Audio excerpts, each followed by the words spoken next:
Welcome to Chitra சமையல்.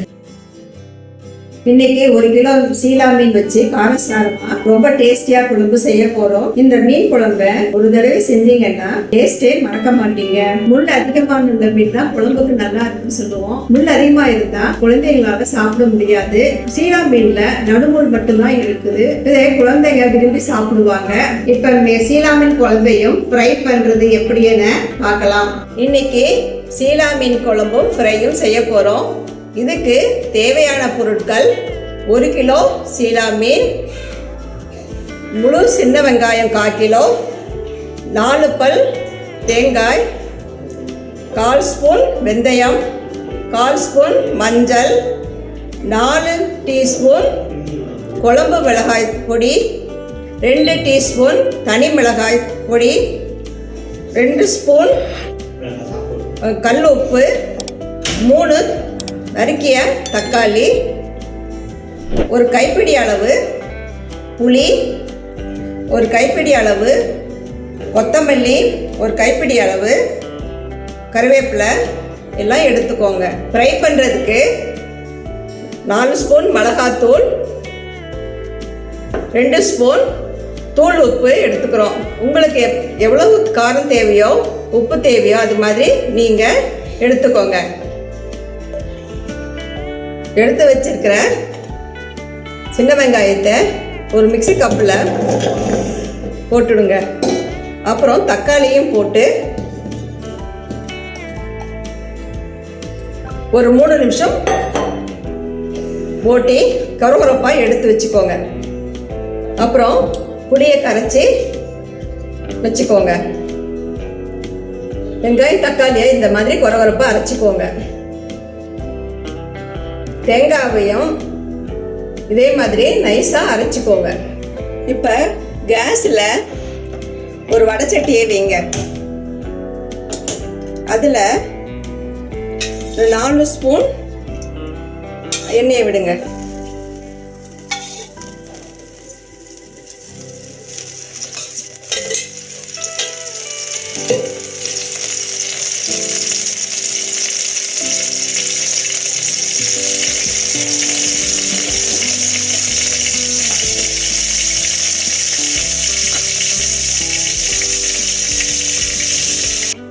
எண்ணெய் இப்போ காஞ்சிடுச்சு. இதில் எடுத்து வச்சிருந்த வெந்தயம்,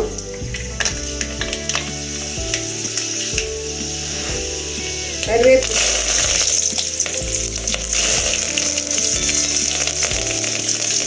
கொத்தமல்லி தழை, மஞ்சள்தூள்,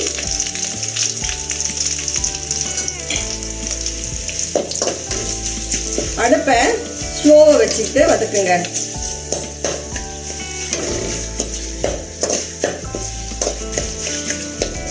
இப்போ கருவேப்பிலை கொத்தமல்லி வதங்கிடுச்சு. இந்த சமயத்தில் நம்ம அரைச்சி வச்சிருந்த வெங்காயம் தக்காளி விழுதை போடுங்க.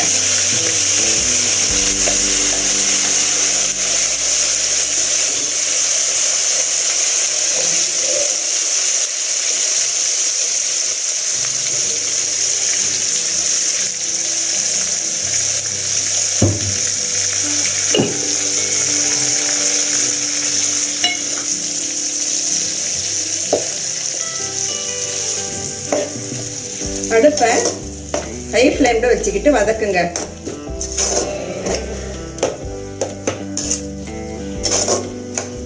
ஒரு 2 நிமிஷம் வதக்கி விடுங்க.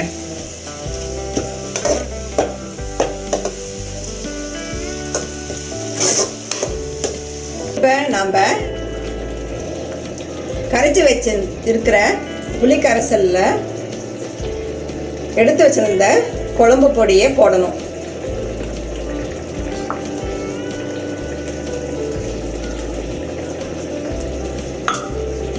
தனி மிளகாத்தூளும் போடணும்.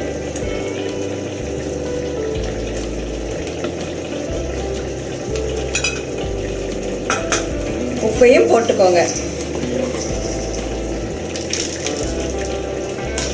போட்டு கையில் நல்லா பிசைஞ்சு விட்டுக்கோங்க.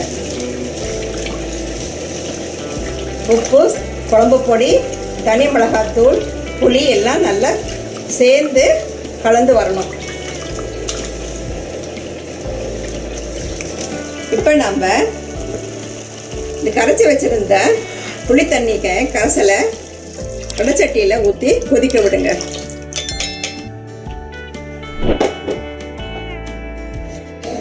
ஸ்டவ்வை ஹை ஃப்ளேமில் வச்சு கொதிக்க விடுங்க.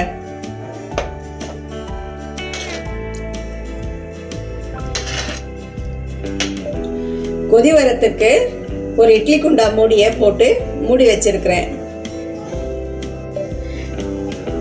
நம்ம இட்லி குண்டா ஏன் மூடி வைக்கிறோம்னா சீக்கிரமாக கொதிச்சு வரதுக்காக நம்ம இட்லி குண்டா மூடியை போட்டு மூடி வைக்கிறோம்.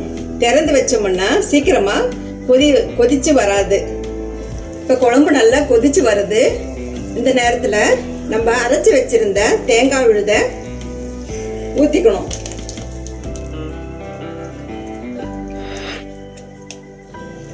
ஊற்றிட்டு இன்னும் ஒரு 10 நிமிஷம் கொதிக்க விடுங்க மூடி போட்டு.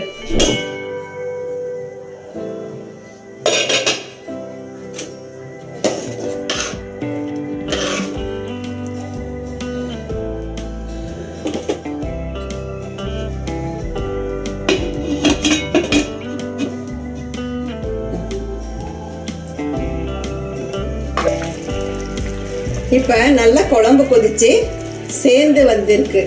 இந்த டயத்தில் நம்ம எடுத்து வச்சிருக்கிற மீனை ஒன்றுன்னா போட்டுடணும்.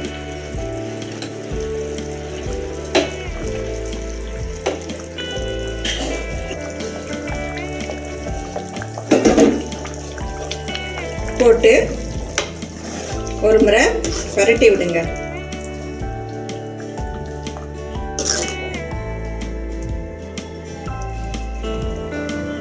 அடுப்பை சிம்மில் வச்சுட்டு இட்லி பவுல் மூடி ஒரு 5 நிமிஷம் வேக விடுங்க. மீன் வெந்துதான் அப்புறம் திறந்து பார்க்கலாம். இப்போ மீனை ஃப்ரை பண்ண போகிறோம். அடுப்பில் தோசைக்கல்லை வச்சு அதில் கொஞ்சம் எண்ணெய் மீனை போட போகிறோம்.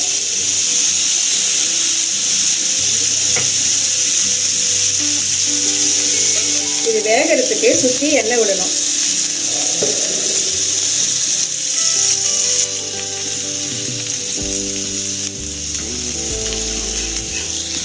இப்போ ஒரு பக்கம் வெந்துருச்சு மீன்.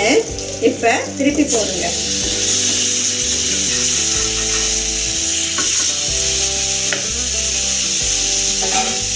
வேக விடுங்க. சில பேர் எண்ணெயில் பொரிச்சு எடுப்பாங்க மீனை. சில பேர் தோசைக்கல்ல பொரிச்சு எடுப்பாங்க. தோசைக்கல்ல பொரிச்சு எடுக்கிறது ரொம்ப டேஸ்டாக இருக்கும். நான் அது மாதிரி தோசைக்கல்ல போட்டு பொரிக்கிறேன். இன்னொரு முறை திருப்பி போடுங்க.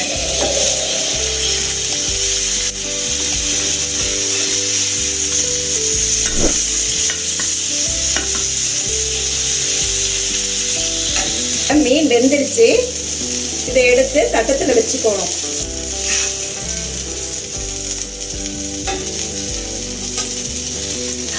இப்ப பாருங்க, மீன் நல்லா வெந்துருச்சு. இதை எடுத்து தட்டத்தில் வச்சிடுங்க. எல்லா மீனையும் இதே மாதிரி செஞ்சு பாருங்க. இப்ப பாருங்க, குழம்பு நல்லா வெந்துருச்சு. மீனோட சேர்த்து குழம்பும் டேஸ்டியாக நல்லா இருக்குது. நீங்களும் இதே மாதிரி வீட்டில் செஞ்சு பாருங்க. மிக்க நன்றி.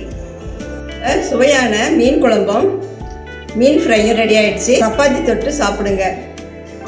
நன்றி, வணக்கம். இந்த வீடியோ உங்களுக்கு பிடிச்சிருந்தா சித்ரா சமையலுக்கு லைக் பண்ணுங்க, ஷேர் பண்ணுங்க, சப்ஸ்கிரைப் பண்ணுங்க. உங்களுடைய கருத்துக்களை கமெண்ட் செக்ஷன்ல பதிவு பண்ணுங்க. உணவே மருந்து.